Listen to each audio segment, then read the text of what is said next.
All the men in the village refused to marry her, but they had no idea what destiny had planned.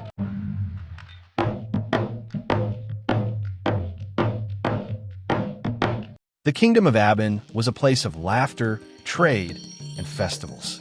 Its markets overflowed with yam, plantain, and palm wine. Its hunters brought home antelope and bushmeat, and its drummers made the nights come alive with rhythms that echoed through the hills. But in the palace of King Oba, there lived a princess whose presence filled every space she entered. Princess Adan. She was not just fat. She was enormously, overwhelmingly orobo, so large that whenever she sat down, 3 carved stools were placed together to hold her weight. Her body was round like a great calabash, her arms thick as palm tree trunks, her face wide and glowing, her cheeks so plump they carried dimples as deep as river pools. Adan's eyes was the first thing anyone noticed about her, yet it was not the only thing. She had a regal beauty that made people stare longer than they meant to. Her dark skin shone like polished ebony, her eyes sparkled like wet cowries, and she always dressed in the richest wrappers, cloths of bold orange, royal blue, and sun yellow patterns. Around her thick neck, heavy coral beads glistened. Her wrists and ankles jingled with brass bangles that seemed tiny against her massive body. From birth, she had been different. As a baby, she drank more milk than 5 infants combined. As a child, she grew so large that she no longer fit into the arms of her mother. By the time she reached womanhood, she was bigger than 3 ordinary maidens put together. Some in the village whispered about her behind their palms, calling her a robo princess. Yet she carried herself with dignity, her steps slow but full of power, her laughter booming like a talking drum. But for all her richness and strength, Princess Adan was lonely. When it was time for her to marry, many suitors came, tall warriors, rich traders, princes from neighboring lands. They saw the palace's wealth and dreamed of glory. But when their eyes fell on Adan's massive figure, their faces changed. Too fat, some muttered. She will crush her husband. Others joked cruelly. Her body is like a mountain. How can a man carry such a wife? One by one, they left the palace without offering the bride price. The shame stung Adan deeply. Though she pretended to laugh and hide her pain, at night she sat alone under the moon, staring at the stars. "Why has the Creator made me so big?" she whispered. "Am I not worthy of love? Am I to live forever without a husband?" The drums of the village throbbed in the distance, carrying her sorrow into the night. And though she did not know it, unseen spirits had already begun weaving the thread of her destiny, one that would shake the entire land of Aban. The story of Princess Adan's size spread far beyond the walls of Aban. Traders carried the tale on their journeys. The Princess of Aban is as wide as 3 women. She is bigger than a drum, bigger than a pot of yam. Any man who marries her must have the strength of 10 hunters. Soon, neighboring villages repeated the story, sometimes with laughter, sometimes with wonder. Mothers warned their sons not to chase her, and young men mocked the idea of her being a bride. King Oba, worried for his only daughter, called a great gathering in the palace courtyard. The sun beat down on the red earth, and the whole village came to listen. Men sat cross-legged on raffia mats. Women fanned themselves with woven palm fans, and children peeked through their mothers' wrappers. Adan was carried to the gathering on a wide wooden platform, borne by 6 strong palace guards. Her enormous figure filled the seat like a river filling its bank. She wore a wrapper of shining yellow and red, coral beads heavy around her neck, and a towering head tie that seemed like a crown of fabric. The king stood tall, his gray beard blowing in the wind. Raising his staff of authority, he spoke. "My people, you know my daughter Adan, the jewel of Aban. She is my only child, and I wish to see her married. Who among you will take her hand? Her bride price will be heavy with gold, cowries, and land. Whoever marries her shall live in honor." There was silence. The people shifted uncomfortably. The men stared at the ground. At last, one young man, bold enough to speak, stood. His name was Okoro, a hunter known for his strength. "Great king," he said, his voice respectful but firm, "your daughter is beautiful, yes. She's kind, yes, but she is too big. A woman who is bigger than 3 men will not fit in my hut. She will eat all the food in my barn. How can a man carry such a wife? Forgive me, but I cannot. Murmurs filled the air. Another man stood, then another, each giving reasons. She is too fat. She cannot pound yam. She cannot fetch water. She cannot walk to the farm. One after another, they refused. Adan's heart cracked like a clay pot dropped on stone. She kept her head high, but tears burned her eyes. The king's face darkened with shame, and Queen Neka covered her mouth with her wrapper, hiding her sorrow. At last, when all the men had spoken, none was left to step forward. The king struck his staff on the ground in anger. "Then you are all blind," he roared. "You see only her size, not her worth. You see only her body, not her spirit. One day, you will regret this insult to my daughter." The crowd dispersed, whispering. Adan was carried back into the palace, her enormous body swaying with each step of the guards. That night, as she lay on her wide bed, she wept into her wrappers. "Am I cursed?" she whispered. "Will no man ever see me beyond my size?" Outside, the wind rustled through the palm trees, as if in answer. Somewhere far away, a drum began to beat, a sound that would soon change everything. The night after the great refusal, the village of Aban was restless. The moon glowed silver over the red earth, and the sound of distant drums echoed faintly across the hills. The people whispered, "Who will marry the Orobo princess?" Some laughed cruelly, others pitied her, but all agreed that no man in Aban was brave enough. Alone in her chamber, Princess Adan lay awake, her massive body turning restlessly on the bed. Her tears had dried, but her heart was heavy like a stone. But as the drums grew louder, she rose and waddled slowly to the palace courtyard, each step heavy and deliberate. There, in the shadows of the moon, a stranger sat on a low stool, beating a talking drum. He was young, lean, and tall, with skin dark as roasted cola, eyes sharp like a hawk's, and arms strong from years of drumming. His rhythm was unlike anything the princess had heard before. It was alive, speaking to her spirit, calling her name in secret tones. The drummer lifted his head as if he sensed her presence. He smiled, a calm and fearless smile, and let his hands dance across the drum. The sound rolled through the air, warm and powerful, weaving words without speech. "Adan, Adan, you are more than your body. Your spirit is fire." The princess froze, her wide chest heaving. No man had ever spoken to her like that, not with words, nor with music. She felt her heart tremble like the strings of a harp. "Who are you?" Adan whispered, her voice low and trembling. The drummer bowed slightly. "I am Chaik, son of no king, servant of no master. I travel with my drum and play where spirits guide me. Tonight they guided me here, to you."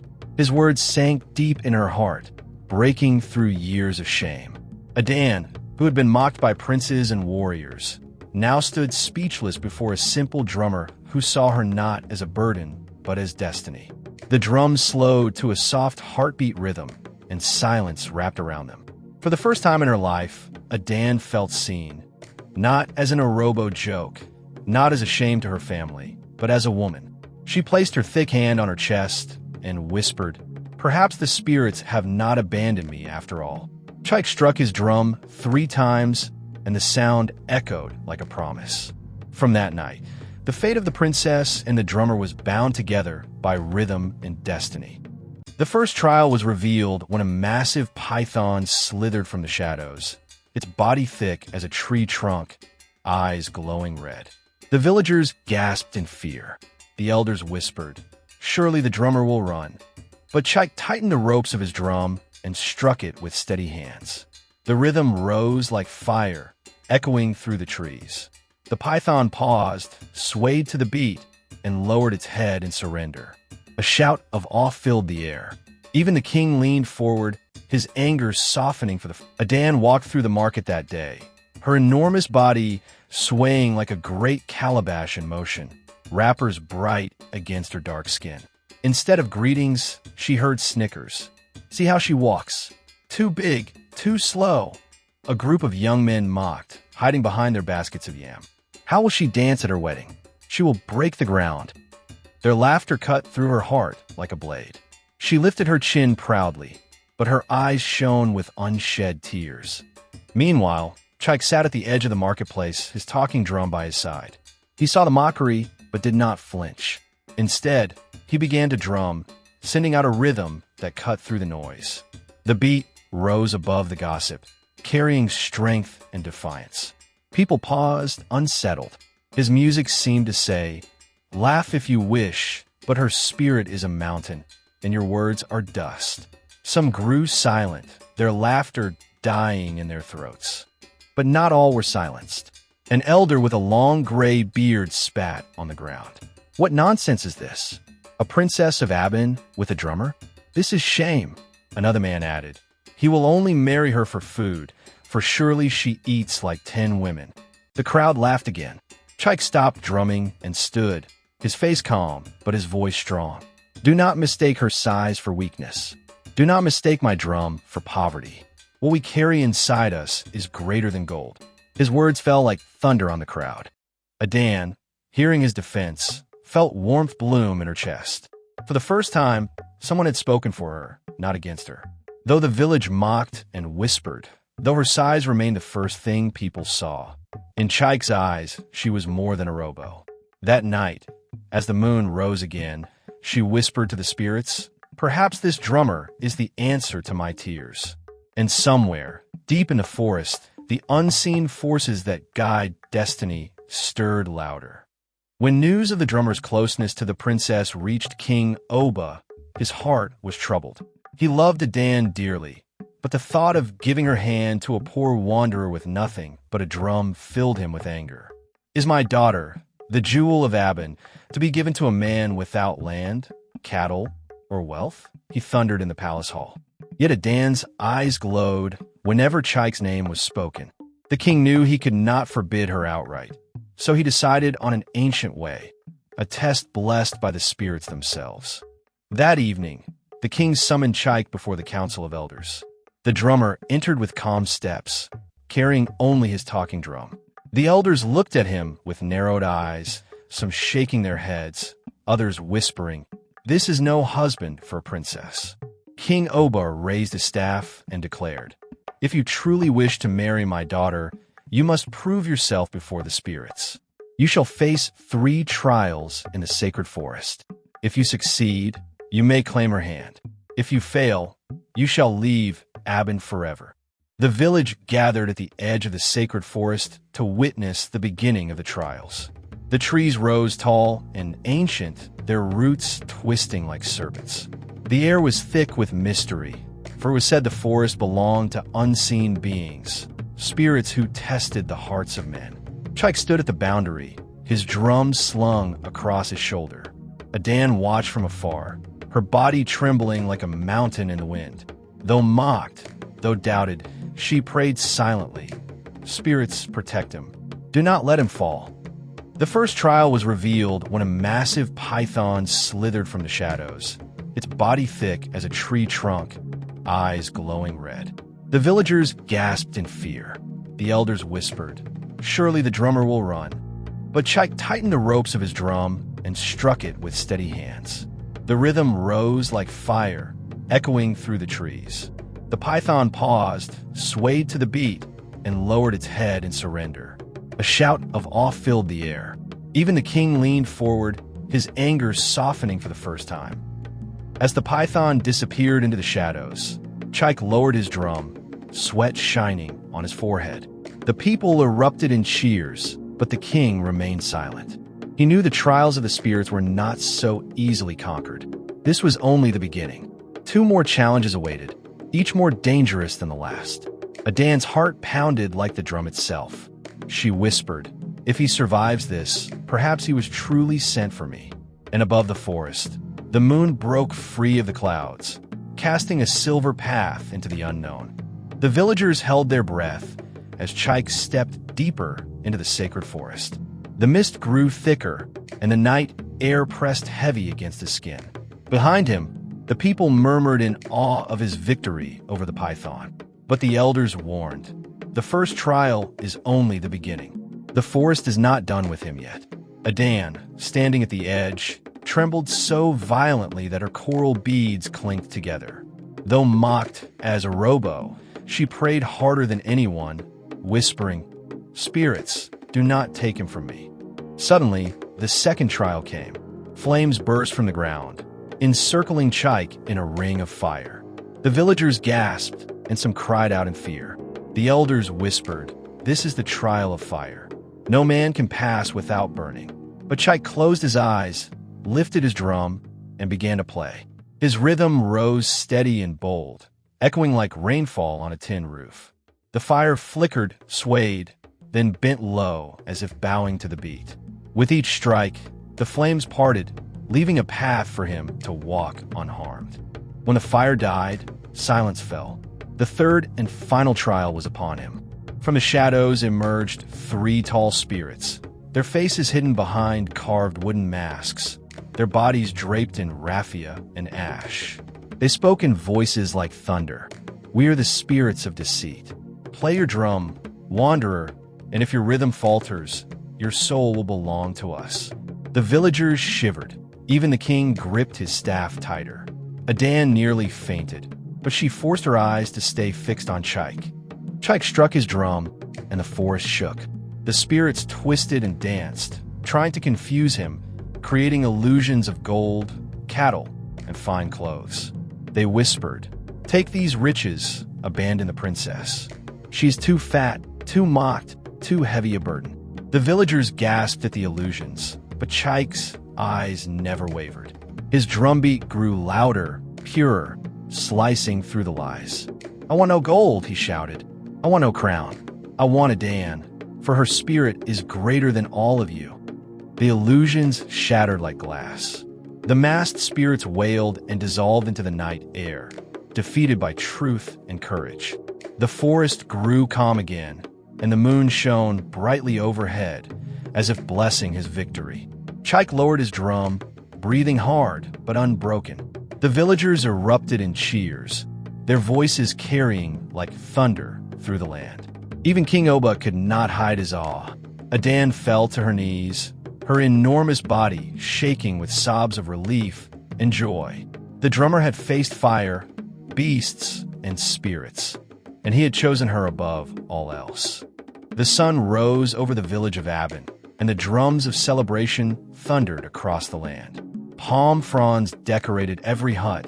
The air smelled of roasted yam and spicy soup, and the square was alive with song. From far and near, people came to witness the festival, for news had spread like wildfire. The poor drummer had defeated the spirits and won the heart of the Orobo princess. Aban sat inside the palace, dressed in layers of shimmering wrappers, her enormous figure adorned with coral beads that glowed in the sunlight. For the first time, she smiled without shame. When Chaik entered the square, the crowd roared. He was still the lean drummer, his clothes simple, his talking drum slung across his shoulder, but his spirit shone like gold. The king rose and lifted his staff high. "People of Aban," he declared, "you all refuse my daughter because of her size. Yet this man saw her spirit and fought for her love. Today, I give her hand to him. May their union remind you all that true worth is not in the body, but in the heart." The crowd fell silent, shame heavy on their faces. Then came the moment that silenced every tongue. Aban stepped into the square. Her enormous body swayed with grace. Her anklets jingled, and her coral beads danced on her chest. Chaik began to drum, slow at first, then faster, his rhythm filling the earth like thunder. And Aban danced. The villagers gasped as the Orobo princess moved with elegance they had never imagined. She spun, her wrappers flowing, her feet stamping with power. With every step, the ground seemed to sing. For the first time, they saw not her size, but her spirit blazing like fire. Tears filled the queen's eyes, and even the king's voice cracked as he shouted, "Let the festival begin." Palm wine flowed, drums thundered, and dancers filled the square. Children laughed, women sang, and the elders nodded in respect. No longer mocked, Aban was celebrated. Not because she had grown thinner, not because she had changed, but because love and courage had revealed her true worth. Chike and Adan stood hand in hand, smiling at the people who once rejected them. That night, beneath the silver moon, the wedding was sealed. Adan and Chike sat side by side, crowned with garlands of palm leaves, their faces glowing with happiness. The villagers sang a new song, one that would echo for generations. Do not judge by size or by wealth, but by the spirit within. And so, it was that the Orobo princess who no man would marry became the pride of the kingdom, teaching her people that love, courage, and truth are the true crowns of life. Did you enjoy this folktale? Don't forget to like, comment, and subscribe for more powerful African stories. Share this video so others can learn the lesson. Love sees the heart, not the body. New stories are coming. Don't miss the next one.